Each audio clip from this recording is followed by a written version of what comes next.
Right, Dracula Chapter 16. Obviously, again, the assumption is you have your coloured pens ready to do an awful lot of detailed annotation. You've read the text, and we are just going to be going through a few important aspects of this chapter.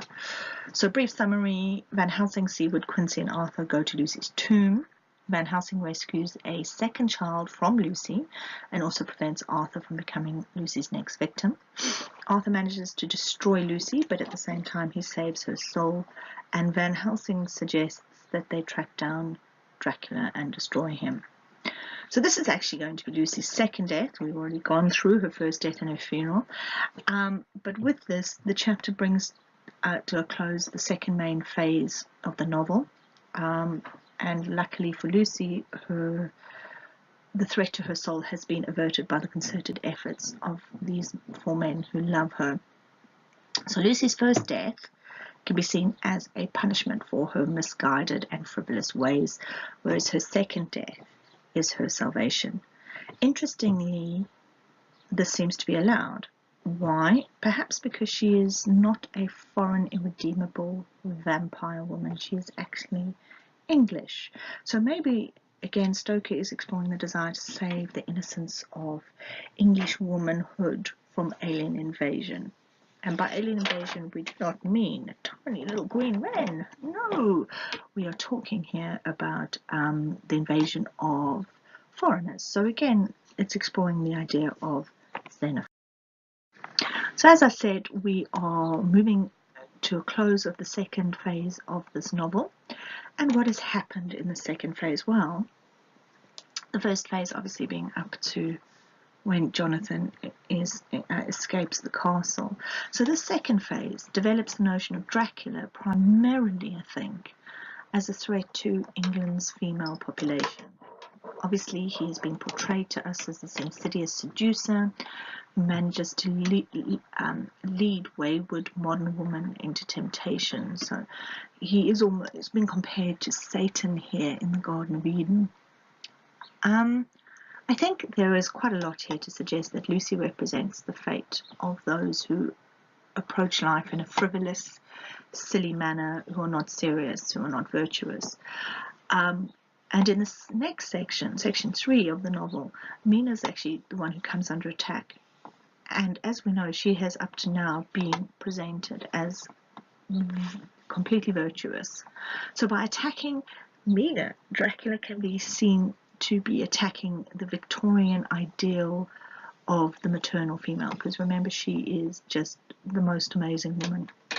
And again, I think we need to remember that in that she is not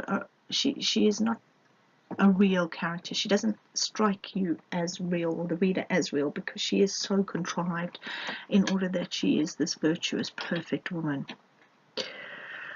I think this link, Dracula attacking the Victorian ideal of maternal female, links to the notion of ownership and female identity. Obviously, we've got these powerful male figures who are battling on behalf of the woman, and therefore saving the next generation. And I think by presenting an idealized maternity, such as Mina, Stoker seems to be suggesting that males need a certain paternity. So in other words, the idea that children will not doubt who their father is because their mother is virtuous. So this is linked to the fact that we inherit behavior.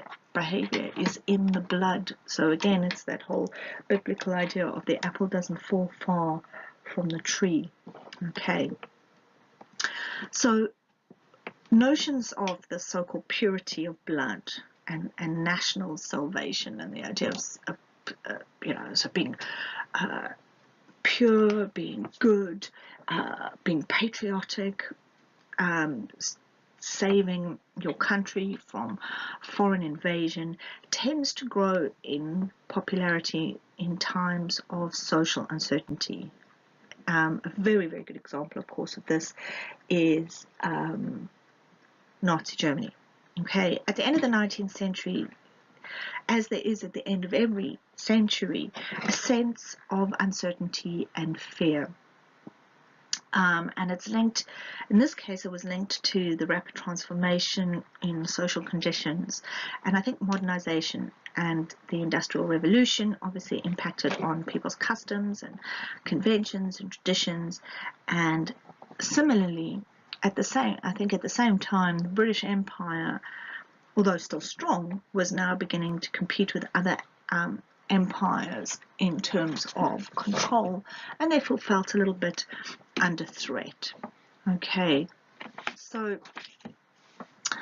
the other thing is that, of course, Queen Victoria was getting on in years, so people were worried that the stability and the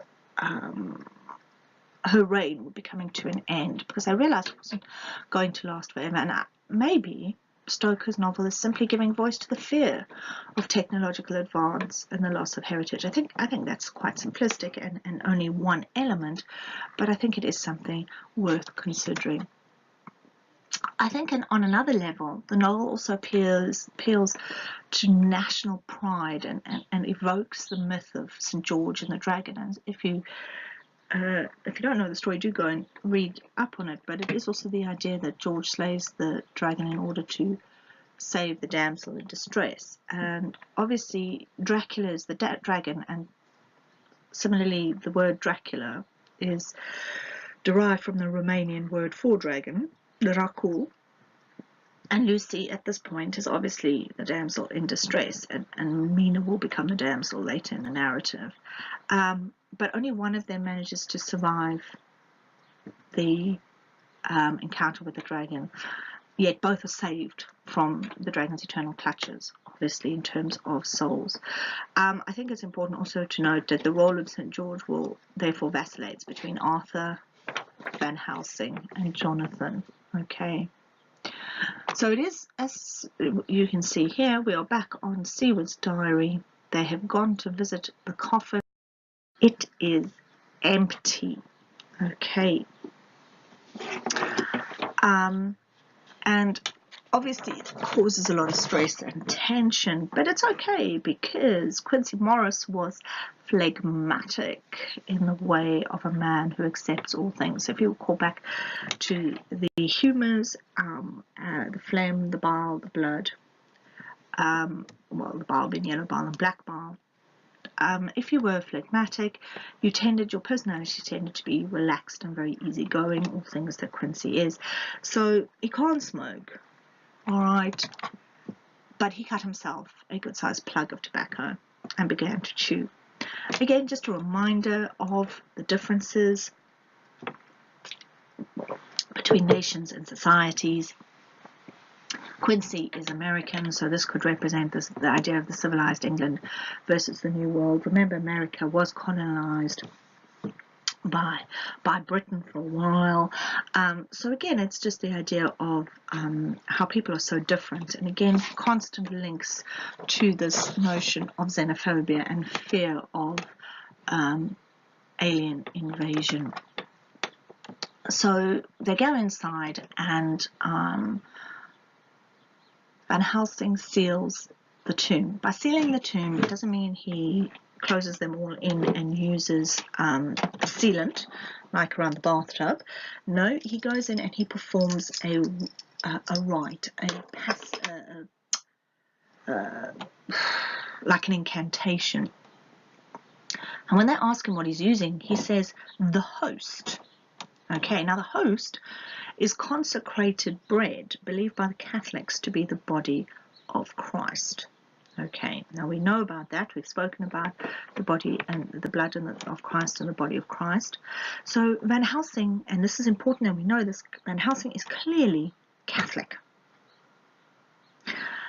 And by sealing Lucy's tomb with the host that he says, I bought it from Amsterdam, I have an indulgence.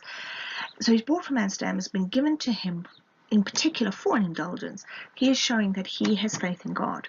Okay, remember the others do not necessarily share his religious views. So he talks about it being an indulgence. An indulgence is, in Catholic doctrine, is like a get out of jail free card. It's like an amnesty in advance for unacceptable behavior. So it's like you go and ask for forgiveness before you commit the behavior. But the irony is that the word forgiveness means when you ask for forgiveness, you are making a promise that you will not do it again. So asking for forgiveness in advance is tautology, because you are going to do it again. So remember, premeditated sin is still a sin.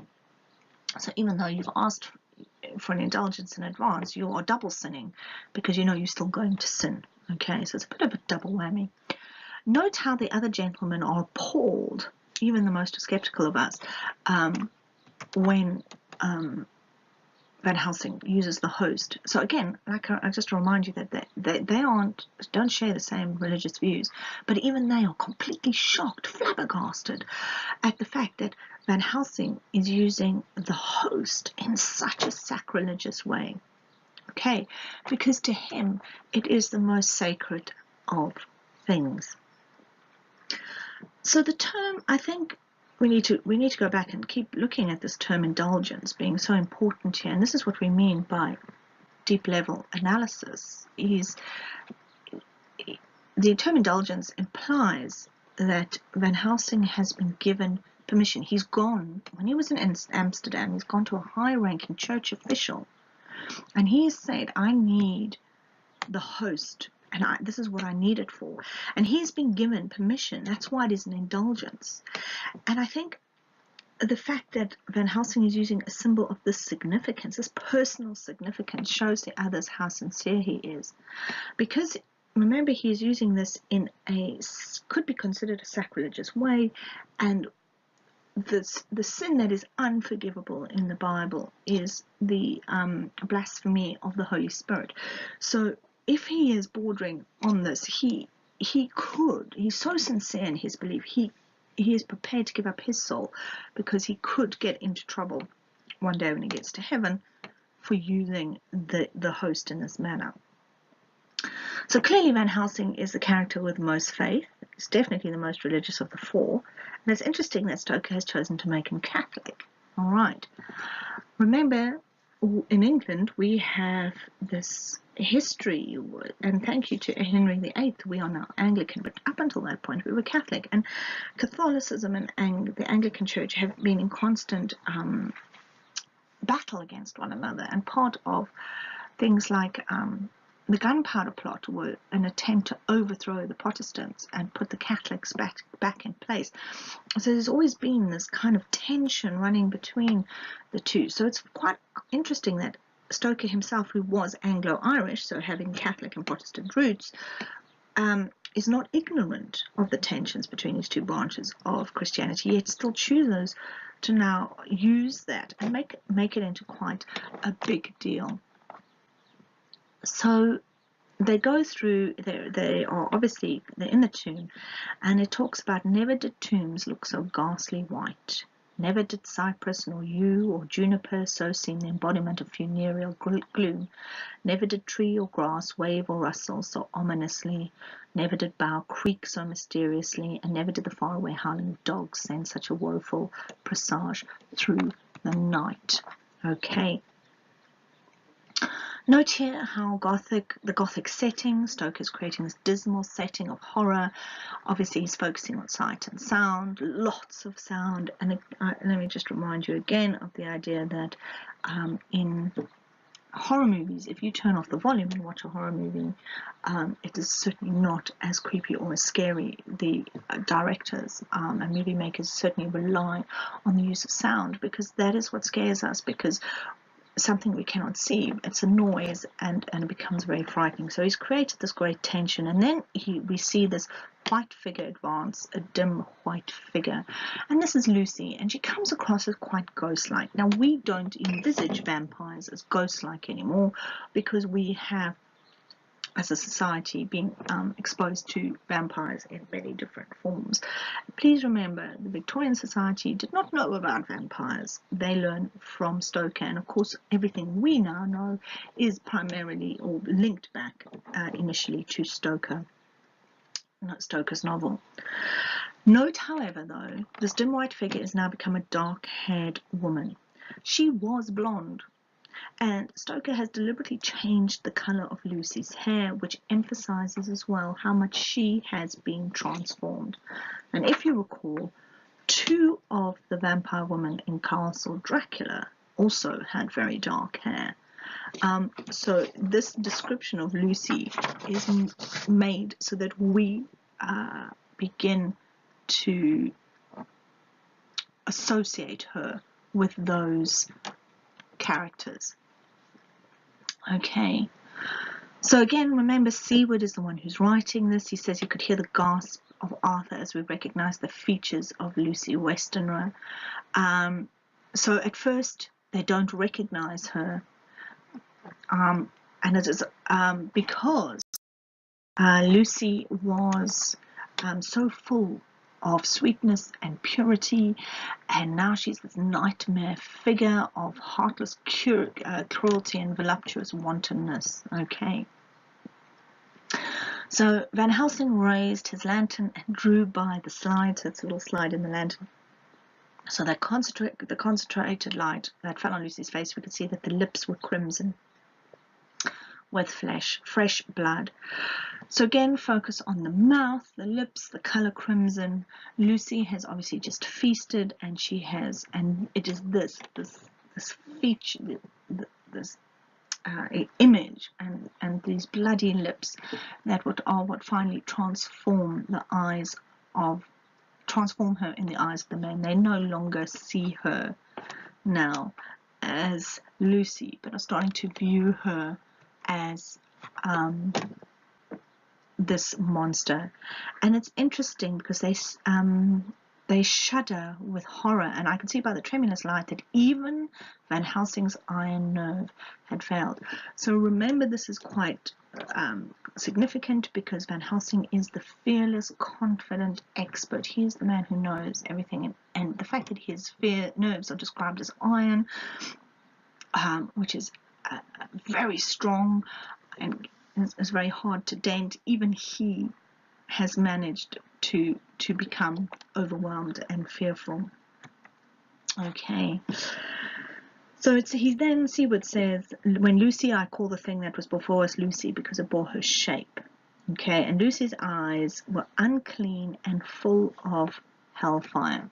So again, just a reminder, eyes are the windows to the soul, all right, and the fact that hers are unclean and full of hellfire, she's nearly completely lost to the devil. We'll notice that later the adjective unclean is going to be repeated by Mina, but it's also links to religion. Again, Jewish religion in particular, Jewish faith in particular, talks about things being clean and unclean, and you can't touch certain things with unclean hands, and it's a very major religious significance. And notice how Lucy deals with a child with a careless motion. She flung to the ground, callous as a devil, and there was a cold-bloodedness. All right, so Lucy treats the child in a cruel and callous way. Again, she's going against everything that a stereotypical Victorian woman are. A stereotypical woman is supposed to care for and nurture children, whereas Lucy is flinging this one aside.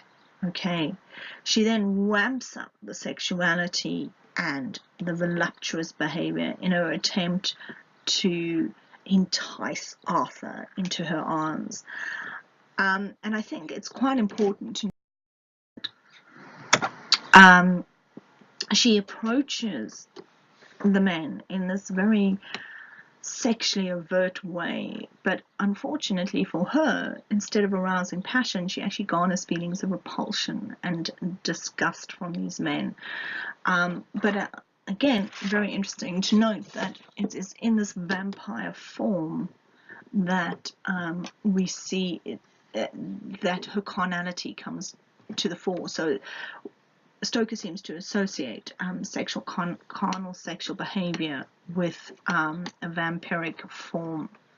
So Van Helsing stops Lucy from claiming Arthur as victim, and she stopped as if arrested by some irresistible force. Then she turned, and her face was shown in a clear burst of moonlight and by the lamp, which had now no quiver from Van Helsing's iron nerves. So we note here that now he's got himself under control.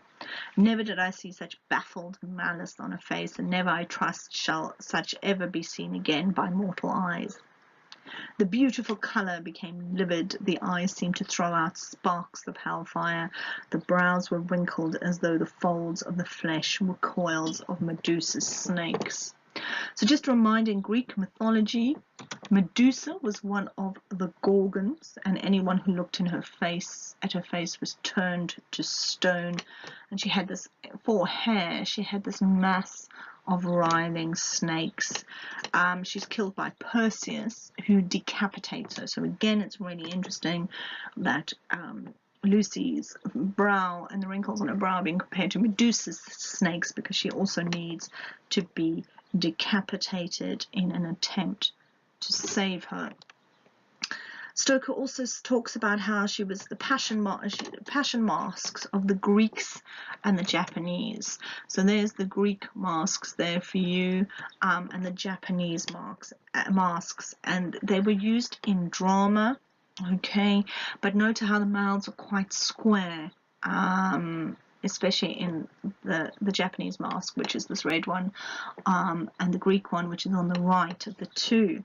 And it says that, and the lovely blood-stained mouth grew to an open square.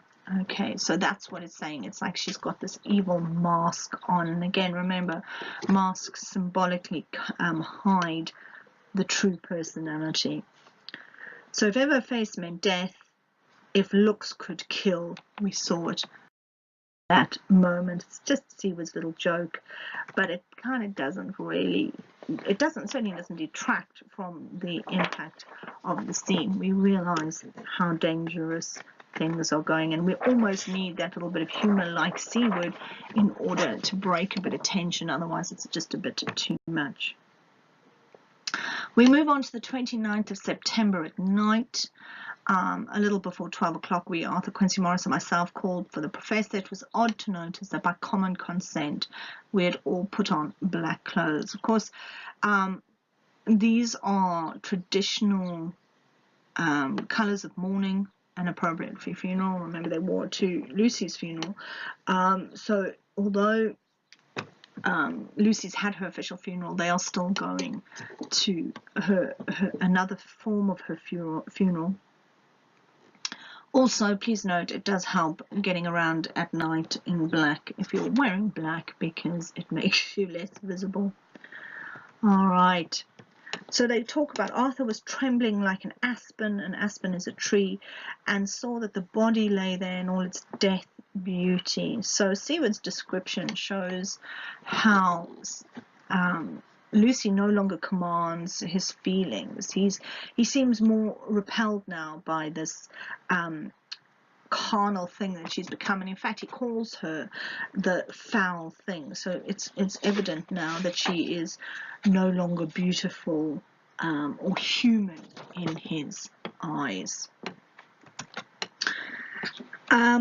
So they encircle the coffin, and he says, the undead and they prey on their kind. So the circle goes on, ever widening like the ripples from a stone thrown in the water. So he's referring to the idea that the undead feed on the living, and they become undead, and they feed on the living, and it just expands and expands. And the idea of a circle being never ending, and this circle is not only never ending, but it widens as well, and it's getting bigger and bigger and bigger and bigger. And the idea that from one vampire, it's like Fibonacci sequence with the rabbits, we're going to end up with thousands and thousands and thousands.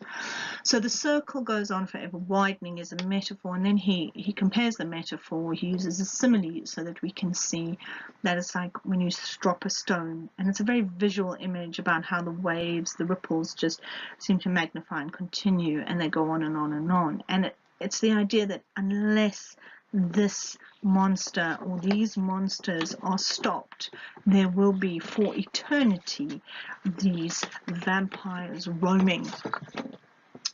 and there's nothing that can stop them. It will be the ripple effect. Okay.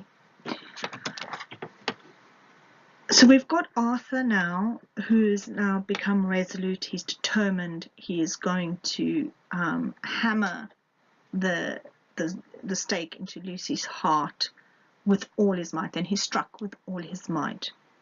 Okay. So with his wild contortions, he looked like the figure of Thor. So there's a picture of Thor with his hammer. So Arthur has been compared to Thor, the Norse god of thunder, okay, whose weapon was a hammer. And Sigurd sees the writhing and the wild contortions of this vampire, but it's clear that his real focus is on Arthur, his courageous, who's now portrayed as courageous and godlike and steadfast. And Lord Godalming is literally a shining example of manhood amidst the spurting blood. Okay, note as well the sexual allusions here.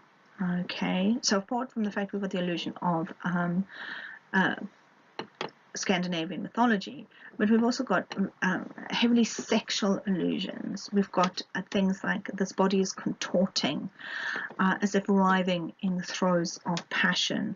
We've got the constant pummel and thrust. All right, he pushes the stake into Lucy. He thrusts the stake in with all his might. The blood is spurting, again, somewhat reminiscent of semen, and the moaning and the contorting as if writhing in passion. And it then says, and then the writhing and the quivering became less. It's as if it's now post-climax and the body is to rest. Okay. And Arthur's actions are rewarded because we've got the re-emergence of the real Lucy, she of the unequaled sweetness and purity. And Arthur turns to Van Helsing and says, God bless you that you have given my dear one her soul again and me peace. So note that Arthur is very grateful to Van Helsing for helping him fulfill Lucy's deathbed plea. He has managed to bring her peace and, in essence, save her soul. So we've got this kind of it starts